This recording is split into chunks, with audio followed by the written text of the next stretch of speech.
Summer வெக்கேஷனில் வெயிலில் விளையாட அனுப்பாமல் ஏதாவது எஃபெக்டிவாக யூஸ் பண்ணுங்கள் இந்த டேஸை அப்படின்னு திரும்ப திரும்ப சொல்கிறோம். எதனால்? வெயிலோட தாக்கம் ரொம்ப அதிகமாக இருக்குது.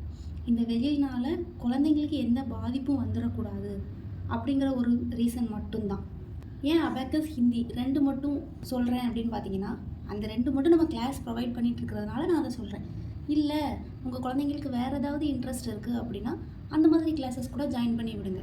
கிட்ஸோட ஹெல்த்துக்கு எந்த இஷ்யூஸும் வராத அளவுக்கு சேஃபாக ஏதோ ஒரு கிளாஸ் எஃபெக்டிவாக யூஸ் பண்ணுற மாதிரி ஜாயின் பண்ணி விடுங்க.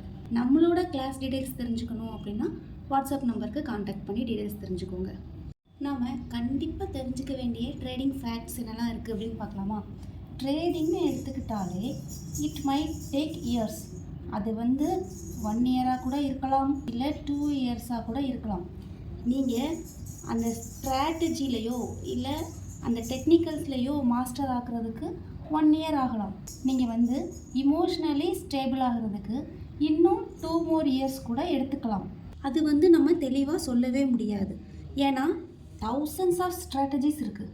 எல்லா ஸ்ட்ராட்டஜியுமே ஒர்க் ஆகுமான்னு கேட்டிங்கன்னா எல்லா ஸ்ட்ராட்டஜியுமே ஒவ்வொருத்தங்களுக்கு ஒர்க் ஆக தான் செய்யும். உங்களுக்கு எது ஒர்க் ஆகுது அப்படிங்கிறது தான் இங்கே மேட்டர். அதாவது இந்த ஸ்ட்ராட்டஜி ஒர்க் ஆகாது அப்படிங்கிறது எதுவுமே இல்லை. எதை பொறுத்தது அப்படின்னு பார்த்தீங்கன்னா எக்ஸிக்யூஷன் அப்படிங்கிற ஒரு விஷயத்தை பொறுத்தது மட்டும்தான். நீங்கள் எப்படி எக்ஸிக்யூட் பண்ணி பார்க்குறீங்க அந்த ஸ்ட்ராட்டஜியை அப்படிங்கிறத பொறுத்து தான் அது உங்களுக்கு ஒர்க் ஆகுதா இல்லையா அப்படிங்கிறத தெரிஞ்சுக்க முடியும். ஏதோ ஒன்று லேர்ன் பண்ண உடனே மணி மேக் பண்ணிடலாம் அப்படின்னு சொல்லி நீங்கள் எக்ஸ்பெக்ட் பண்ணீங்க அப்படின்னா அது ரொம்ப தப்பு. அப்படி எக்ஸ்பெக்ட் பண்ண முடியாது.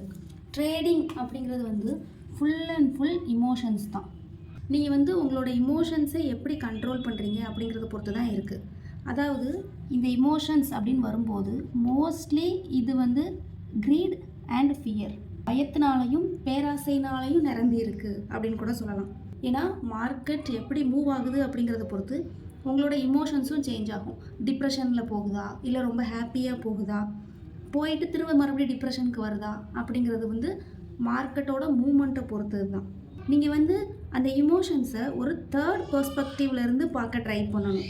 கொஞ்சம் கஷ்டமான விஷயந்தான், ஆனால் கண்டிப்பாக அச்சீவ் பண்ண முடியும். அது இந்த ஃபேக்ட்ஸ் எல்லாம் நீங்கள் அக்ரி பண்ணுறீங்களா இல்லையா அப்படின்னு கமெண்ட் பண்ணுங்கள்.